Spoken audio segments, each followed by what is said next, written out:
Friends మనం ఈరోజు తోటకూర పులుసు ఎలా చేసుకోవాలో చూద్దాం. ఫస్ట్ ఒక తోటకూర కట్ట తీసుకొని వాష్ చేసి కట్ చేసి పెట్టుకోవాలి.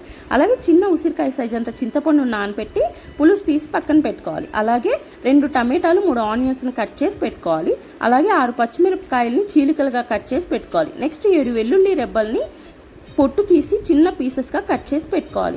ఇలా వెల్లుల్లి యాడ్ చేసుకుంటే మనకి పులుసులో వెల్లుల్లి యాడ్ చేసినట్లు కనిపించదు, టేస్ట్ కూడా బాగుంటుంది. నెక్స్ట్ పోపు కోసం స్టవ్ ఆన్ చేసుకొని కడాయి పెట్టుకొని ఆయిల్, ఆవాలు, జీలకర్ర యాడ్ చేసుకొని బాగా ఫ్రై అయిన తర్వాత కరివేపాకు యాడ్ చేసుకొని ఇది కూడా ఫ్రై అయిన తర్వాత మనం ముందుగా కట్ చేసి పెట్టుకున్న ఆనియన్స్, వెల్లుల్లి, పచ్చిమిర్చి యాడ్ చేసుకొని రుచికి సరిపడినంత సాల్ట్, పసుపు యాడ్ చేసుకొని ఈ లో ఫ్లేమ్లో బాగా మగ్గనివ్వాలి. ఇవి మగ్గాయి అనుకున్న తర్వాత మనం కట్ చేసి పెట్టుకున్న తోటకూర యాడ్ చేసుకొని ఇది కూడా మగ్గిన తర్వాత టమాటా యాడ్ చేసుకొని ఇది కూడా మగ్గాక మనం చింతపండు రసం యాడ్ చేసుకొని లాస్ట్లో 1/2 టేబుల్ స్పూన్ కారం యాడ్ చేసుకుంటే మనకి తోటకూర పులుసు